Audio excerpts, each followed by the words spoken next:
भाग 11 विज्ञान में जीवन। 1998 में जब भारत ने पोखरण में दूसरा परमाणु परीक्षण किया, जिसके विकास में मैंने भी भूमिका निभाई थी, मुझे विभिन्न विशेषणों से संबोधित किया गया। उन सब में से एक नाम जो इतने वर्षों बाद और मेरे राष्ट्रपति के कार्यकाल के बाद भी मेरे साथ बना हुआ है, वह है मिसाइल मैन।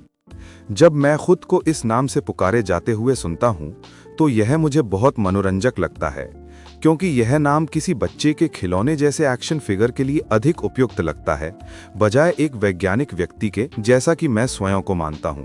फिर भी इसमें उन असंख्य भारतीयों का प्यार और सम्मान निहित है जो मुझ पर बरसाया गया है। मेरे लिए यह मेरे विज्ञान, रॉकेट और इंजीनियरिंग की यात्रा का एक प्रकार का शिखर भी है। इस यात्रा की शुरुआत बहुत पीछे से होती है, इतनी पीछे कि जब मैं पीछे मुड़कर देखता हूं तो सोचता हूं कि यह सब वास्तव में मेरे साथ हुआ था या फिर यह कोई कहानी है जिसे मैंने कहीं किताब में पढ़ा था। लेकिन निस्संदेह वह सब जिसने मुझे विज्ञान का मार्ग चुनने वाला इंसान बनाया, वास्तव में हुआ था। और अब उसे याद करना वैसा है जैसे नदी के मुहाने से उसके स्रोत तक की यात्रा करना, धीरे धीरे ऊपर की ओर बहते जाना, जब तक कि मैं उस क्षण तक न पहुंच जाऊं जब मैं एक छोटा बच्चा ही था जो जीवन में अपना मार्ग ढूंढने की कोशिश कर रहा था। कई मायनों में मेरी असली शिक्षा तब शुरू हुई जब मैंने रामेश्वरम छोड़कर उच्च विद्यालय के लिए रामनाथपुरम गया। जैसा कि मैंने पहले लिखा है, यह पहला अवसर था जब मैं रामेश्वरम अपनी माँ और उस सब परिचित वातावरण के सुरक्षित घेरे से बाहर निकला। तब मैं एक संकोची छोटे शहर का लड़का था जिसे बोलने से डर लगता था। श्वार्ट्स हाई स्कूल में ही पहली बार मुझे विज्ञान के चमत्कारों से परिचित कराया गया और इस प्रकार समझाया कि मेरे मन में एक ज्योति प्रज्वलित हो गई। उस स्कूल में रेवरेंड अय्यादुरई सोलोमन नाम के एक शिक्षक थे। उन्होंने मुझसे अत्यधिक खुला और विश्वासपूर्ण संबंध बनाया। उनमें मुझे वह मार्गदर्शक मिल गया जिसकी मुझे आगे का रास्ता दिखाने के लिए आवश्यकता थी। मुझे आकाश में पक्षियों की उड़ान बहुत आकर्षित करती थी। मैं घंटों तक उन्हें देख सकता था, उनके उड़ान के ढंग और आकाश में उनकी गति की राहों का अध्ययन करता रहता था। उड़ने और उनमें से एक बनने की इच्छा बचपन से ही मेरे भीतर पनप रही थी। एक दिन उड़ान के भौतिक विज्ञान का अध्ययन करते हुए रेवरेंड अय्यादुरई सोलोमन हमें कुछ छात्रों को समुद्र तट पर ले गए। वहां उन्होंने हमें पक्षियों की ओर इशारा किया और समुद्र के किनारे लहरों की गर्जना और चारों ओर उड़ते सारसों और समुद्री पक्षियों की तीखी आवाज़ों के बीच उन्होंने हमें एरोडायनेमिक्स, वायुगतिकीय डिज़ाइन, जेट स्ट्रीम्स और वायु प्रवाह की नई दुनिया से परिचित कराया। मैं 15 वर्ष के छात्रों के उस समूह में एक था और मेरे लिए यह अब तक का सबसे महत्वपूर्ण विज्ञान का पाठ था। अचानक जो मेरे लिए केवल आकर्षण का विषय था, अब समझाया और स्पष्ट कर दिया गया। यह वैसा था जैसे मैं अब तक धुगली कांच की खिड़की से बाहर देख रहा था। अब वह खिड़की खुल चुकी थी और मैं पूरी खुली आंखों से संसार को देख रहा था और अधिक जानने की प्यास लिए। जैसे जैसे मैंने स्कूल और फिर तिरुचिरापल्ली के सेंट जोसेफ कॉलेज में प्रवेश लिया, मेरे लिए ऐसे और भी कई मौके प्रतीक्षारत थे। मैंने जल्दी ही समझ लिया था कि मुझे अपने कान और मन खुले रखने हैं, मस्तिष्क को तेज और केंद्रित बनाए रखना है, और ऐसा कुछ नहीं है जिसे मैं न सीख सकूं यदि वह मेरे सामने आए।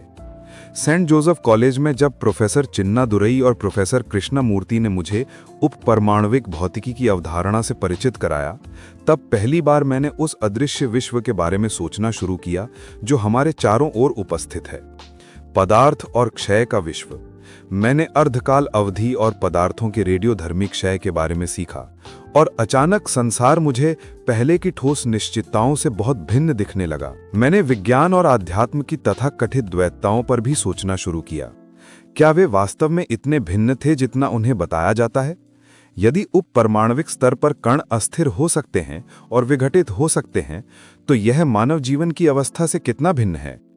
विज्ञान का उद्देश्य सभी प्राकृतिक घटनाओं का उत्तर ढूंढना था और आध्यात्म हमें ब्रह्मांड की समग्र योजना में अपनी स्थिति समझने में सहायता करता था। जहां विज्ञान गणित और सूत्रों की ठोस निश्चितताओं से देखता था, वही आध्यात्म मन और हृदय को अनुभवों के लिए खोलकर अपने भीतर गहराई तक जाने का मार्ग प्रदान करता था। धीरे धीरे यह मुझे स्पष्ट होने लगा कि मेरे जगत और मेरे पिता के जगत के बीच के संबंध उतने भिन्न नहीं थे जितने प्रतीत होते थे। तिरुचिरापल्ली से मैं MIT गया, जहां मैंने एरोनॉटिकल इंजीनियरिंग की पढ़ाई की। वहां 2 निष्क्रिय विमानों का दृश्य देखकर मेरी उड़ान की दुनिया के बारे में सब कुछ जानने की इच्छा पुनः जागृत हो गई। मैं उनकी ओर ऐसे खिंच गया जैसे कोई पतंगा लौ की ओर, और मुझे महसूस हुआ कि कोई भी करियर ऐसा नहीं हो सकता जिसमें ये मानव निर्मित उड़ने वाली वस्तुएं शामिल ना हों। MIT में 3 शिक्षकों ने मेरी इच्छा को वास्तविकता के मार्ग पर ला खड़ा किया। ये थे प्रोफेसर स्पॉन्डर, जो एक ऑस्ट्रियन थे और मुझे तकनीकी एरोडायनेमिक्स सिखाते थे, प्रोफेसर KAV पांडेलाई, जिन्होंने हमें एरोस्ट्रक्चर डिज़ाइन और विश्लेषण सिखाया, और प्रोफेसर नरसिम्हा राव, जिन्होंने हमें सैद्धांतिक एरोडायनेमिक्स पढ़ाया। इन तीनों शिक्षकों ने मुझे दिखाया कि एरोनॉटिक्स कितना अद्भुत विषय है। जो हम गति और प्रवाह के रूप में देखते हैं, वह घटकों में विभाजित होकर हमें यह समझाता है कि वस्तुएं हवा में कैसे और क्यों चलती हैं। मैंने द्रव गति के प्रकार, शॉक वेव ड्रैग और बहुत कुछ की जटिल दुनिया का अन्वेषण करते हुए स्वयं को डुबो दिया।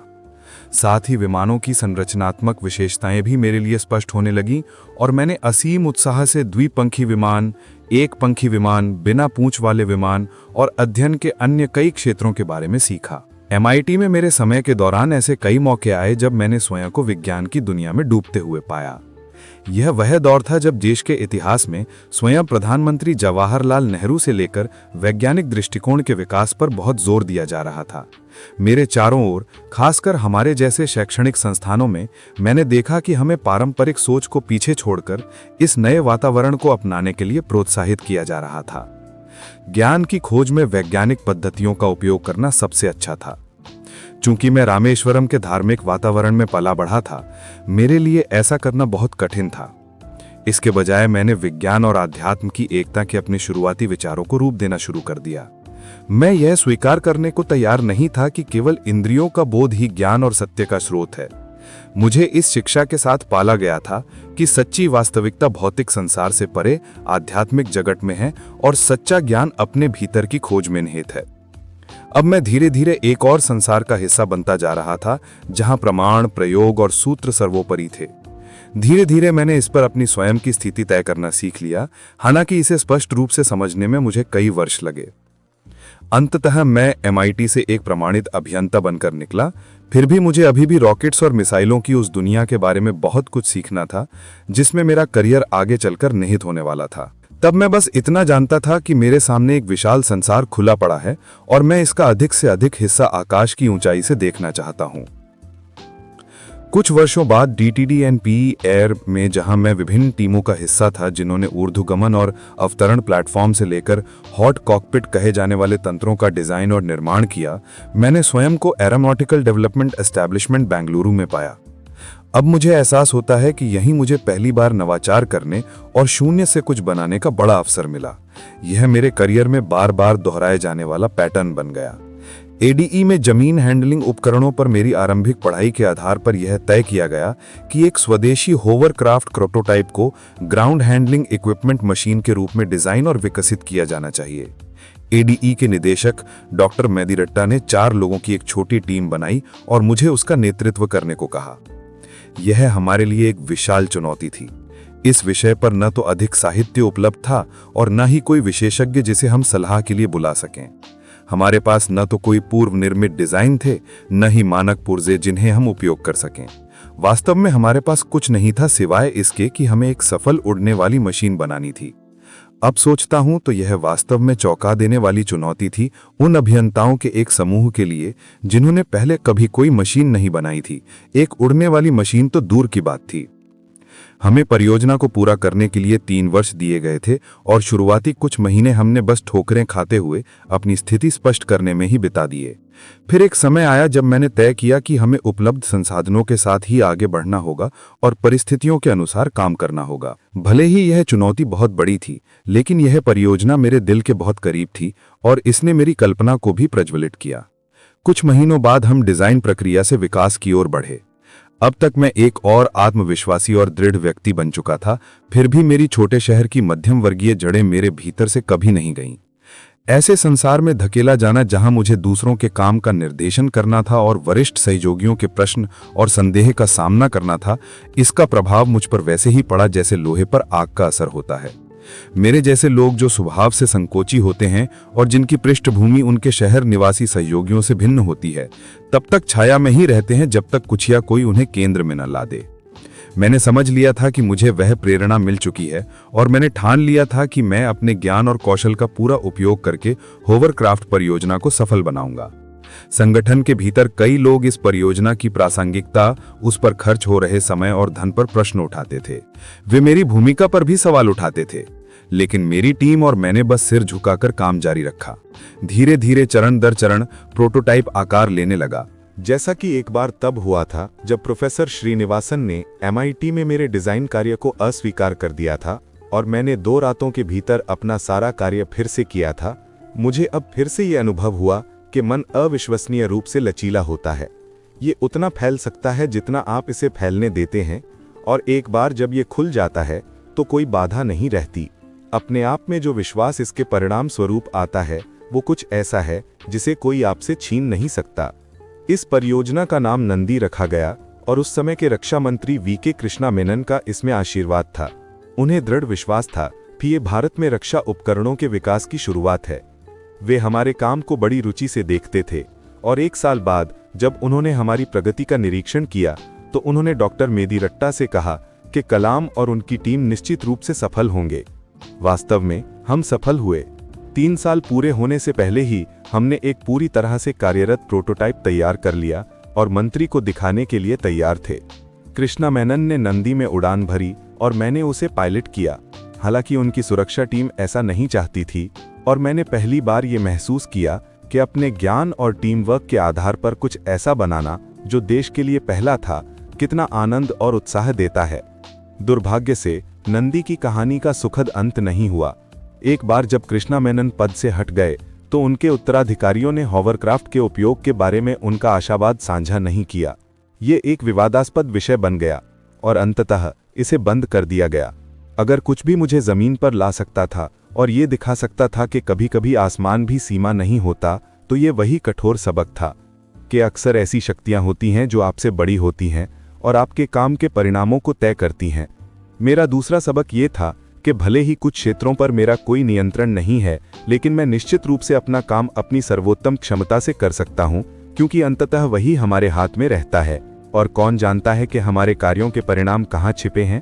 जब मैं अभी भी इस निराशा से उभरने की कोशिश कर रहा था कि नंदी का उपयोग उसके उद्देश्य के लिए नहीं किया गया, तब घटनाओं की एक श्रृंखला ने टिफर के प्रोफेसर MGK मेनन को इसे देखने और इसके बारे में मुझसे प्रश्न करने के लिए प्रेरित किया। इसका परिणाम अंततः ये हुआ कि मैं डॉक्टर विक्रम साराभाई के निर्देशन में एक रॉकेट इंजीनियर के रूप में इनकोस्पार में काम करने चला गया। जब मैं इनकोस्पार और फिर इसरो में काम करने गया तो मुझे विभिन्न प्रकार के रॉकेट और अंतरिक्ष वाहनों के विकास का दायित्व सौंपा गया, जिनमें साउंडिंग रॉकेट से लेकर रॉकेट पेलोड और सैटेलाइट लॉन्च व्हीकल शामिल थे। ये डॉक्टर साराभाई का विजन था कि भारत का अंतरिक्ष प्रोग्राम ऐसा हो जिसमें विभिन्न विकासात्मक कार्य एक साथ हों, और मुझे सौभाग्य मिला कि मैं कई परियोजनाओं का हिस्सा बना। हालांकि जिस चुनौती को मैं अपनी सबसे जटिल चुनौती मानता हूं वो थी SLV का विकास। मैं एक विशाल परियोजना का नेतृत्व कर रहा था जिसमें एक ऐसा प्रक्षेपण यान विकसित करना था जो उपग्रहों को कक्षा में स्थापित कर सके। इसमें न केवल हमें एक प्रौद्योगिकी संचालित राष्ट्र के रूप में हमारी स्थिति को मजबूत करने की क्षमता थी, बल्कि ये हमें राजस्व भी उत्पन्न कर सकता था, क्योंकि अन्य देश भी अपने उपग्रहों को कक्षा में स्थापित करने के लिए SLV का उपयोग करना चाहते थे। मैंने अपनी पुस्तक विंग्स ऑफ फायर में SLV के निर्माण की यात्रा का विस्तार से वर्णन किया है। ये कई कारणों से असाधारण रूप से कठिन यात्रा थी। जब इस आकार की परियोजना विकसित होती है तो अनिवार्य रूप से जटिलताएं उत्पन्न होती हैं। हमें समय और संसाधन दोनों के संदर्भ में एक बजट दिया गया था और ये मेरी जिम्मेदारी थी कि हम उस बजट के भीतर परिणाम हासिल करें। ये मेरे लिए व्यक्तिगत तनाव का समय भी था, क्योंकि 3 साल के भीतर मैंने 3 प्रियजनों को खो दिया, अहमद जलालुद्दीन, मेरे पिता और मेरी माँ। केवल खुद को काम में डुबोकर और अपने मन को दृढ़ता से उस अंतिम परिणाम पर केंद्रित रखकर जो हमें प्राप्त करना था, मैं परियोजना को सफल बना सका। यदि अब मुझसे पूछा जाए कि SLV के विकास में मैंने सबसे बड़े कौन से सबक सीखे, तो मैं कहूंगा कि वे 3 पहलू थे। पहला संधक मुझे विज्ञान और प्रौद्योगिकी, अनुसंधान और इंजीनियरिंग की देश के विकास में भूमिका के बारे में हुआ। वहां काम कर रही कई टीमों में वैज्ञानिक, शोधकर्ता और इंजीनियर थे। कौन क्या करता था और मैं एक टीम लीडर के रूप में क्या करता था। मैंने सीखा कि विज्ञान खुला हुआ और खोजी होता है, ये उत्तर खोजने निकलता है जैसे यात्री यात्रा पर जाता है। वास्तव में ये उन सभी संभावनाओं की ओर यात्रा है जिन्हें एक दिन समझाया जाएगा और संभव बनाया जाएगा। विज्ञान आनंद और जुनून है, विकास दूसरी ओर एक बंद चक्र है। ये वैज्ञानिकों द्वारा किए गए कार्य को लेता है और उसे कुछ कदम आगे बढ़ाता है। ये गलतियों और खोज की अनुमति नहीं देता, वास्तव में ये गलतियों का उपयोग संशोधन और उन्नयन करने के लिए करता है। तो जहां वैज्ञानिकों ने हमें रास्ता दिखाया और ऐसी संभावनाएं खोलीं जिससे हम एक स्वदेशी डिजाइन और विकसित प्रक्षेपण यान बना सकें, वहीं इंजीनियरों ने हमें दिए गए समय और संसाधनों में परिणाम की ओर बनाए रखा। ऐसी परियोजना के सफल होने के लिए इन सभी भागों का एक साथ और तालमेल में काम करना आवश्यक था, जैसे किसी ऑर्केस्ट्रा के टुकड़े। दूसरा सबक जो मुझे मिला वो था प्रतिबद्धता का स्वभाव।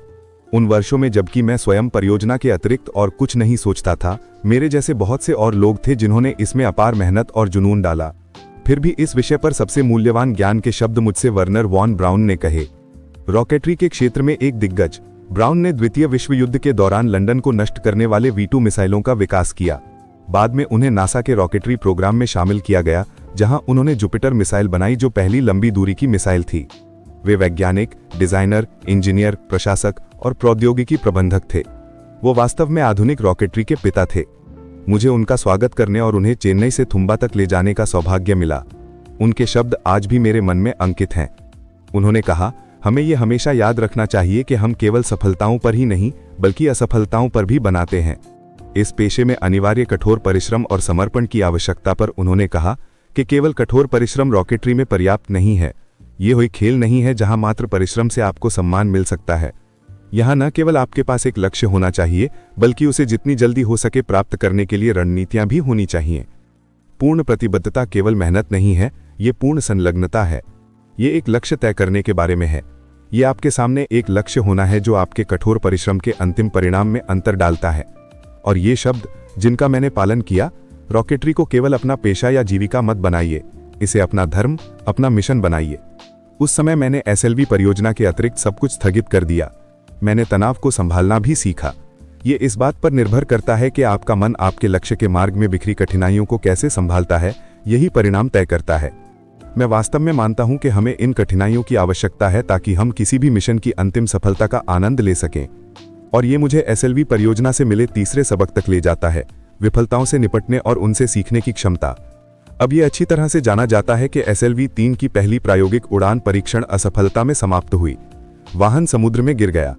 पहला चरण पूरी तरह से सफल रहा। ये दूसरे चरण में था कि चीजें नियंत्रण से बाहर हो गईं।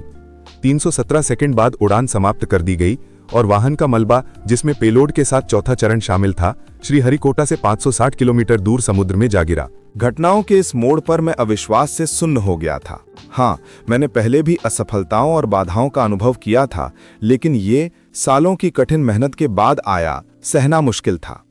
मेरे पास कोई उत्तर नहीं था क्योंकि विचार बार बार मेरे दिमाग में घूम रहा था, क्या गलत हुआ। मैं अपनी शारीरिक क्षमता के अंत तक पहुंच चुका था क्योंकि मैं अपार तनाव झेल रहा था। और अब जब यह सब व्यर्थ हो गया तो मेरे पास खुद से या अपने आसपास के लोगों से कहने के लिए कुछ भी सार्थक नहीं था। अंत में मैं केवल यही सोच पा रहा था कि मुझे सोना होगा। मैंने खुद से कहा कि मुझे सोना होगा, इससे पहले कि मैं इस विश्लेषण के रास्ते पर आगे बढ़ सकूं। मुझे याद है कि मैं कई घंटों तक सोया और मुझे धीरे से जगाया डॉक्टर ब्रह्म प्रकाश ने। उस समय वो मेरे बॉस थे, लेकिन उस पल वे केवल एक बड़े के रूप में मेरे पास आए, चिंता के साथ। उन्होंने मुझे जगाया और मुझे मेस में भोजन के लिए अपने साथ ले गए। हम साथ बैठे और खाया, और पूरे समय उन्होंने प्रक्षेपण के बारे में एक भी शब्द नहीं कहा। विश्लेषण और मिशन का पुनर्निर्माण बाद में आएगा। उस समय हम बस 2 आदमी थे, अत्यधिक थके हुए, फिर भी जानते थे कि जो हमने बनाया है वो व्यर्थ नहीं जाएगा। हम जानते थे कि आने वाले दिनों में हमें और पहाड़ चढ़ने हैं और ऊंचाइयां हासिल करनी हैं। लेकिन उस क्षण उन्होंने मुझे अपने पंखों के नीचे लिया और वही किया जो एक माता पिता किसी बच्चे के लिए करते हैं जब वह प्रिय दौड़ हार जाता है। उसे भोजन कराएं, उसे आराम करने दें और उसे सोचने दें कि अगला कदम कहाँ है। और शायद यही सबसे महत्वपूर्ण सबक था जो मैंने SLV-3 से सीखा, कि मानवता, उदारता और समझ कभी आपको निराश नहीं कर सकती।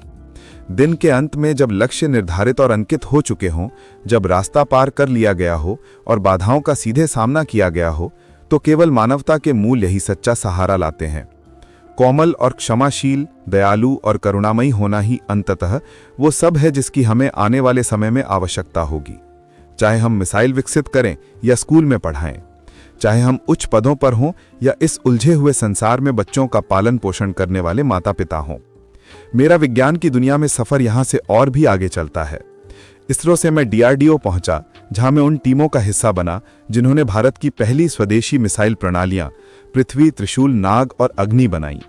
उन्हें कैसे बनाया गया और उन्होंने हमें किन रास्तों पर ले गए, उसका वर्णन मैंने पहले भी किया है। उन पर काम करते हुए न केवल मैंने विज्ञान और रॉकेटरी के नए क्षेत्रों के बारे में ज्ञान को समझा और आत्मसात किया, बल्कि मैंने नवाचार करना, अधिक प्रभावी ढंग से नेतृत्व करना, संवाद करना और असफलताओं और सफलताओं दोनों को आत्मसात करना भी सीखा। मुझे ये कहानियां क्यों बतानी चाहिए?